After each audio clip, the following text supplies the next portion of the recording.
ہے جو شیرینی ہے وہی شہد سے زیادہ شیریں ہے، لیکن بابا جان گھر کی چار دیواری میں بیٹھ کر دنیا کو پردہ سکھا دینا یہ بال سے زیادہ باریک۔ واہ واہ واہ واہ واہ واہ، سبحان اللہ سبحان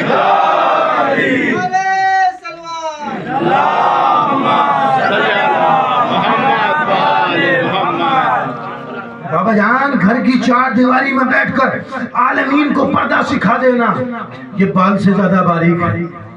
آج اسلام پر اعتراض ہوتا ہے کہ اسلام پرانا مذہب ہے، قدیم مذہب ہے، یہ عورتوں کو قید رکھتا ہے، یہ پردے کا پابند رکھتا ہے، یہ گھروں میں قید رکھتا ہے۔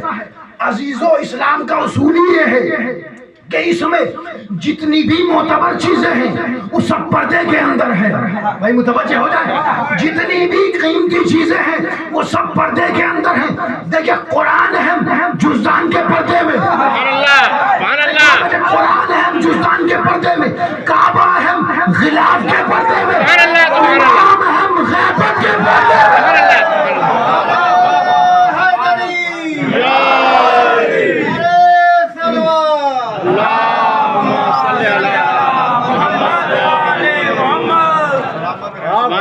امام ہم غیبت کے پردے میں، تو پردہ باعث ذلت نہیں ہے، پردہ باعث شرف ہے، پردہ باعث عظمت و بلندی ہے۔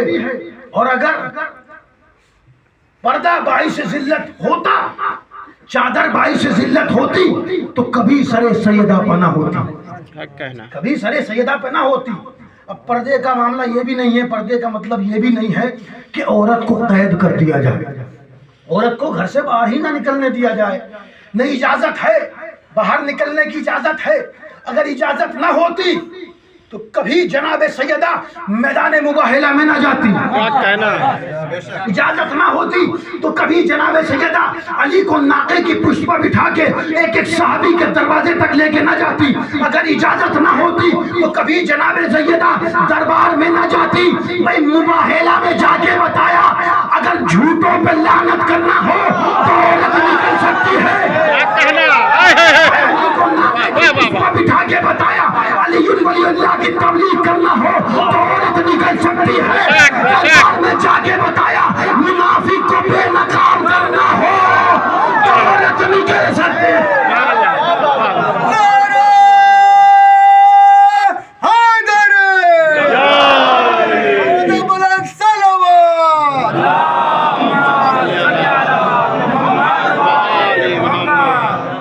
دیکھیے میں آپ کے گھر پر آیا، دولت قدے پر آیا، آنے کے بعد سلام کیا، آپ نے کہا وعلیکم السلام، کہتے ہیں آپ کہ رضوان صاحب دیکھیے آپ کی دعا سے اللہ نے کتنا اچھا مکان دیا۔ میں نے کہا سبحان اللہ۔ آپ کہتے ہیں کہ اندر چلیے ذرا دیکھیے گھر کا نظارہ۔ اندر گئے تو دیکھا کہ آپ نے کہا کہ دیکھیے پتھر کتنے اچھے لگے ہیں۔ میں نے کہا سبحان اللہ۔ کہ ذرا رضوان صاحب ٹائلوں پر نظر کیجئے کہ ٹائلز کتنی اچھی لگی ہیں۔ میں نے کہا سبحان اللہ۔ کہ ذرا اے سی بھی دیکھ لیجئے۔ میں نے کہا ماشاءاللہ بہت اچھی بات ہے، اے سی بھی ہے، LED بھی ہے، فریج بھی ہے۔ میں نے ساری چیزیں آپ کی دیکھی اور پھر آپ نے بعد میں باہر آ کر مجھے کار اپنی دکھائی کہ یہ کار بھی ہے۔ میں سبحان اللہ ماشاءاللہ۔ آپ نے کہا کہ بینک بیلنس بھی ہے، مکان بھی ہے، دکان بھی ہے۔ میں نے کہا سبحان اللہ۔